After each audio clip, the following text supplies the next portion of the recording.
오늘 가정예배를 위해서 하나님이 우리에게 주시는 말씀은 신명기 19장 1절부터 5절까지의 말씀입니다. 제가 읽어드리겠습니다. 내 하나님 여호와께서 이 여러 민족을 멸절하시고 내 하나님 여호와께서 그 땅을 내게 주심으로 네가 그것을 받고 그들의 성읍과 가옥에 거주할 때에 내 하나님 여호와께서 내게 기업으로 주신 땅 가운데에서 새 성읍을 너를 위하여 구별하고 내 하나님 여호와께서 내게 기업으로 주시는 땅 전체를 세 구역으로 나누어 길을 닦고 모든 살인자를 그 성읍으로 도피하게 하라. 살인자가 그리로 도피하여 살만한 경우는 이러하니 곧 누구든지 본래 원한이 없이 부지 중에 그의 이웃을 죽인 일, 가령 사람이 그 이웃과 함께 벌목하러 삼림에 들어가서 손에 도끼를 들고 벌목하려고 찍을 때에 도끼가 자루에서 빠져 그의 이웃을 맞춰 그를 죽게 함과 같은 것이라. 이런 사람은 그 성읍 중 하나로 도피하여 생명을 보존할 것이니라. 아멘. 신명기 말씀은 이스라엘 백성들이 아직 가나안 땅에 들어가기 전에 주어진 말씀입니다만 하나님께서 이 신명기 말씀, 특별히 오늘 말씀을 통해서 도피성 제도에 대해서 말씀해 주셨습니다.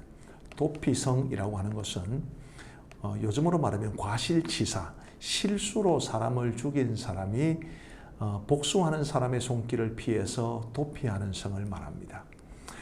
사람을 죽인 것은 큰 죄악이지만 그래도 고의로 사람을 죽인 것과 실수로 사람을 죽인 것은 다르겠죠. 고의로 사람을 죽인 것은 용서할 수 없는 죄입니다.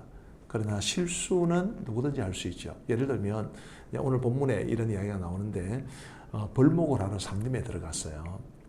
고대 세계에는 다 도끼로 벌목을 하지 않겠습니까? 도끼를 이렇게 휘둘러서 나무를 베는데 도끼 날이 빠져서 날아가 가지고 옆에 있는 사람을 맞춰서 죽일 경우 고의는 하나도 없습니다. 이런 게 과실치사거든요. 그런 과실치사는 고의로 사람을 죽인 것과는 구별해야 되겠지요.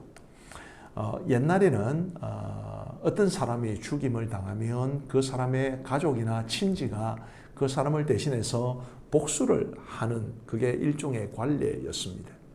근데 이 죽임을 당한 사람의 입장에서 보면 비록 상대방의 과실로 죽임을 당했다 하더라도 이 죽임을 당한 사람의 친척이나 혹은 가족들은 복수를 하려고 그러지 않겠습니까? 그럴 때 이 과실치사, 실수로 사람을 죽인 사람이 도피하는 곳이 바로 도피성이었습니다.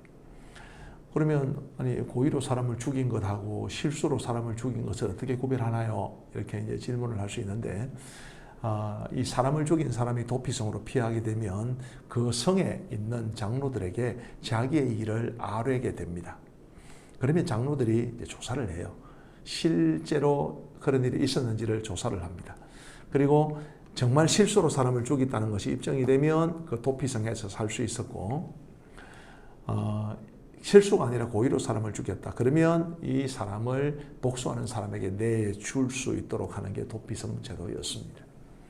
자, 내가 만약에 고의로 사람을 죽인 것이 아니라 실수로 사람을 죽였다고 생각해 보십시다. 실수는 어쨌든 사람을 죽였다는 것은 얼마나 긴장되고 얼마나 공포스러운 일이었겠습니까? 그런 내가 이 도피성으로 피해서 도피성에 머무를 동안에는 복수를 받을 염려를 안 해도 된다는 것은 얼마나 위로가 되는 말씀이었을까요? 이 도피성은 바로 예수 그리스도를 뜻합니다.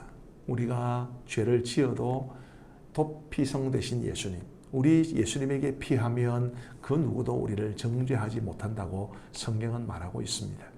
물론 고의로 죄를 범하고 예수님에게 피하고 또 고의로 죄를 범하고 그건 안 되죠. 그런 것은 도피성을 악용하는 것입니다. 우리 예수님을 이용해 먹는 거죠. 우리가 연약한 인생이기 때문에 어쩔 수 없이 이 세상을 살면서 실수를 범할 수 있습니다. 죄를 저지를 수도 있어요. 그럴 때 예수님에게 피하면 진심으로 예수님을 믿고 또 회개하면 우리 하나님께서 용서하셔서 우리로 하여금 그 죄의 대가를 받지 않도록 해 주십니다.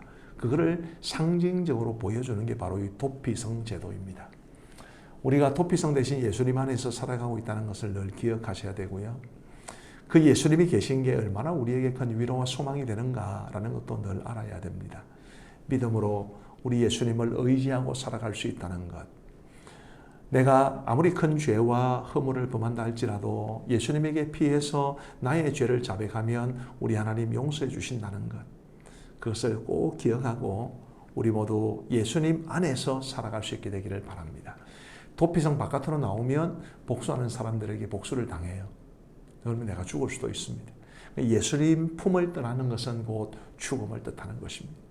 예수님 안에 있어야 살 수 있다. 예수님 안에 있어야 참된 생명과 그리고 안전을 누릴 수 있다는 것을 기억하고 우리 모두 예수님 안에서 살아갈 수 있게 되기를 간절히 바랍니다. 기도하겠습니다. 하나님 아버지 감사합니다. 우리에게 도피성 제도를 알려주시고 또 예수님이 우리의 도피성 되신다는 사실도 깨우쳐 주셔서 감사합니다. 하나님, 우리가 이 땅을 살아가면서 전혀 죄도 짓지 않고 전혀 실수도 하지 않고 전혀 허물도 범하지 않고 살아가는 것은 어려운 일인데 주님이여 우리가 어떤 죄를 범하더라도 예수님께로 피하고 예수님 믿는 마음으로 진심으로 회개하면 우리 하나님께서 용서해 주신다는 사실 우리의 가슴에 깊이 생각하며 살아갈 수 있도록 은혜를 베풀어 주옵소서.